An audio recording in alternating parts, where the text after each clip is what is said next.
فقہ حنفی کی ساری کتابوں میں آپ کو ملیں گی یہ ساری کہانیاں. جب ان کو دلائل نہیں ملتے نا تو وہ پھر روب ڈالتے ہیں آپ کے اوپر.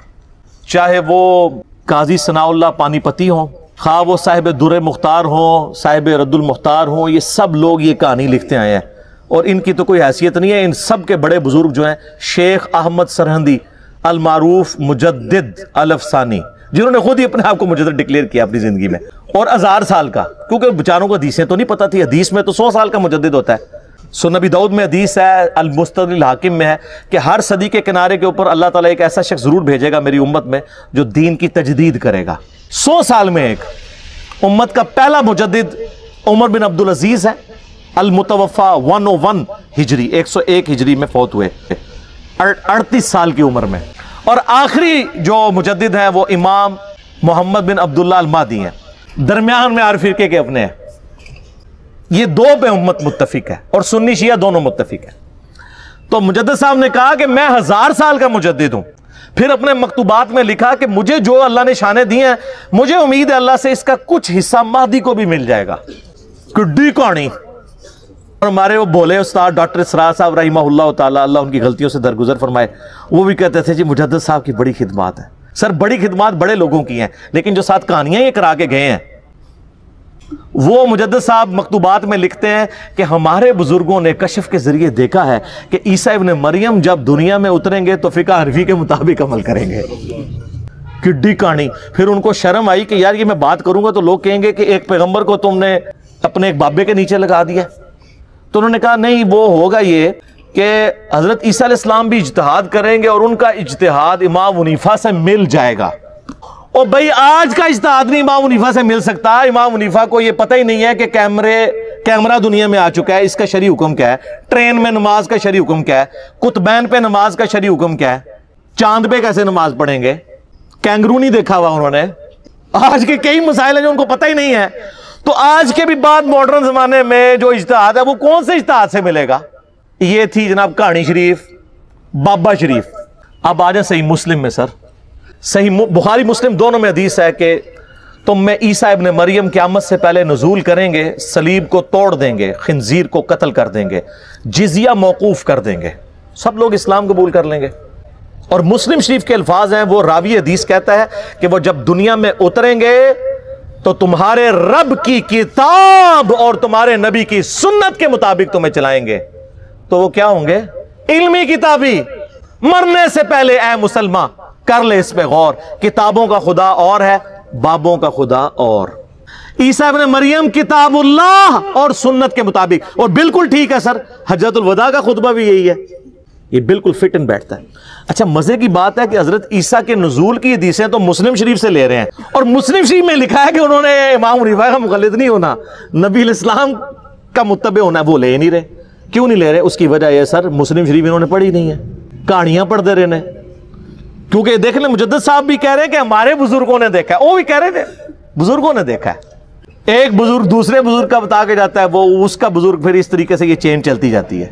اور یہ ایسے خطرناک لوگ ہیں، جانے سے پہلے اتنے بچے دے کے جاتے ہیں جو ان کو بزرگ ڈکلیئر کریں، پھر وہ جاتے ہوئے بچے دیتے ہیں تاکہ وہ خود بزرگ ہوں، اور وہ بچے پھر آگے بچے دیتے ہیں، روحانی بچے. میں شیطانی بچے نہیں کہتا، یہ تو آگے جا کے پتہ چل جائے گا. تو یہ جناب ہمارا درد تھا. ہم آپ کو کتابوں سے جوڑ رہے ہیں، بابوں سے نہیں. اور جب آپ کتابوں سے جڑ گئے تو آپ نبی علیہ السلام کے مبارک قدموں تک پہنچ گئے. اصل مقصد تو یہ ہے، اس کو امام مانو جسے اللہ نے آپ کا اور میرا امام بنایا. ما ضل صاحبکم وما غوا. تمہارے نبی نہ کبھی بہکے ہیں نہ کبھی بے راہ چلے. آپ کے بزرگ تو سب سے بڑے بزرگ شیخ عبد القادر جیلانی کی طرف منسوب واقعہ سارے سناتے ہیں نا ہمیں، کہ یہ ایک دفعہ شیطان نورانی شکل میں سامنے آیا اور کہا کہ اے عبد القادر میں تیرا رب ہوں، آج کے بعد تجھے نمازیں معاف. تو انہوں نے کہا لا حول ولا قوت الا باللہ. تو شیطان وہاں سے غائب ہونے لگا، اور غائب ہوتے ہوتے اس نے اگلا وار کیا کہ عبد القادر تیرے علم نے تجھے بچا لیا. تو انہوں نے کہا کہ لا حول ولا قوت الا باللہ، مجھے اللہ کے فضل نے بچایا ہے. تو اس نے کہا کہ میں نے تیرے اس لیول پہ پہنچے ہوئے 70 غوث دوزخ تک پہنچا دیے اس تکبر کی وجہ سے، تجھے تیرے علم نے بچایا. تو انہوں نے کہا لا حول ولا قوت الا باللہ، مجھے اللہ کے فضل نے بچایا. میرا معصومانہ سوال ہے، وہ جو 70 غوث تھے وہ تو گئے دوزخ میں، اور ان کے مریدین جو بیچارے امید لگائے تھے کہ ہمارا پیر ہمیں جنت میں لے کے جائے گا. سر میرا پیر وہ ہے اور آپ کا بھی پیر وہی تھا، لیکن آپ کو بتایا نہیں گیا تھا کہ جس کی گارنٹی اللہ نے قرآن میں دی ہے، ما ضل صاحبکم وما غوا، تمہارے نبی نہ کبھی بہکے ہیں نہ کبھی بے راہ چلے ہیں۔ لقد کان لکم فی رسول اللہ اسوۃ حسنہ قل ان کنتم تحبون اللہ فاتبعونی یحببکم اللہ انا ارسلناک شاہدا ومبشرا ونذیرا وداعیا الی اللہ باذنہ وسراجا منیرا وما ارسلناک الا رحمتا للعالمین وما ارسلناک الا کافتا للناس بشیرا ونذیرا۔ سر اللہ کے نبی کے ہوتے ہوئے کسی بابے کی بزرگ کی ضرورت ہے میرے بھائی؟ تو مرنے سے پہلے اے مسلمان کر لے اس پہ غور، کتابوں کا خدا اور ہے، بابوں کا خدا اور۔ انٹرنیشنل نمبر کے مطابق 7377 دجال کے کانٹیکسٹ میں نبی علیہ السلام فرماتے ہیں دجال کا ظہور ہوگا نا تو ایک مومن اٹھے گا، وہ کہے گا کدھر ہے دجال، مجھے ملاقات کرواؤ۔ تو اس کے جو حواری ہیں دجال کے، وہ کہیں گے نہیں ڈائریکٹ نہیں تمہیں ملاقات کرنے دیں گے، ظاہر ہے پیر صاحب سے کون ڈائریکٹ مل سکتا ہے؟ وہ کہے گا نہیں تمہارے پیر نہیں کہا ہوا ہے کہ جو بھی اس طرح آئے نیا بندہ اس کو میرے ساتھ ملاقات کرواؤ، تو مجھے لے جاؤ اس کے پاس۔ وہ کہیں گے ہم تجھے ماریں گے، وہ کہتے ہیں مار لینا یار، لیکن دجال نے کہا ہوا ہے کہ جب کسی کو مارنا ہو تو میرے سے پہلے ملاقات کرانا، تو اس کو لے جائیں گے۔ جب لے کے جائیں گے وہ کہے گا تو دجال ہے، لیکن اس کے ماتھے پہ لکھا ہوگا کاف الف را کافر، لیکن لکھا ہوگا وہ ایبریویشن میں۔ تو آپ جیسے لوگ جو ہے نا، آپ سے مراد بابوں والے، وہ کاف سے کشف، الف سے الہام، فا سے فیض اور را سے روحانیت پڑھ لیں گے۔ ہم پھر بھی چیخ چیخ کے کہیں گے کافر لکھا ہے، وہ کہیں گے نہیں کاف کشف، الف سے الہام اور فا سے فیض اور را سے روحانیت۔ مرنے سے پہلے اے مسلمان کر لے اس پہ غور، کتابوں کا خدا اور ہے، بابوں کا خدا اور۔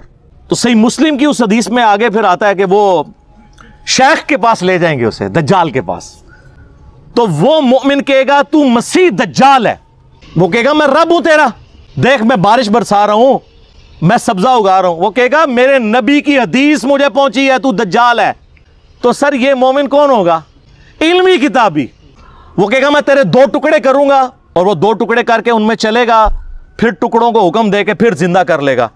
جب وہ زندہ کرے گا کہے گا اب تو مان لے میں نے تجھے مردہ کر کے زندہ کیا، میں تیرا رب ہوں۔ وہ کہے گا تیرے اس عمل نے میرے ایمان میں اضافہ کیا ہے، تو واقعی دجال ہے، اور اب تو میرے قتل پر قادر بھی نہیں ہوگا۔ اور نبی اسلام فرماتے ہیں جب اسے قتل کرنے لگے گا تو اس کی گردن جو ہے وہ تانبے کی ہو جائے گی، وہ اس کے اوپر قدرت نہیں پائے گا، تو اسے اٹھا کے وہ آگ میں پھینک دے گا، لیکن وہ اصل میں جا کے جنت میں گرے گا، یعنی اللہ کے پاس پہنچ جائے گا۔ اور نبی علیہ السلام فرماتے ہیں کہ وہ اس زمانے کا سب سے بہترین شہید ہوگا۔ جو المستدرک الحاکم میں حدیث ہے، سید الشہداء حمزہ ابن عبد المطلب ہیں، اور ہر وہ شخص سید الشہداء ہے جو جابر حکمران کے سامنے کلمہ حق بلند کرے۔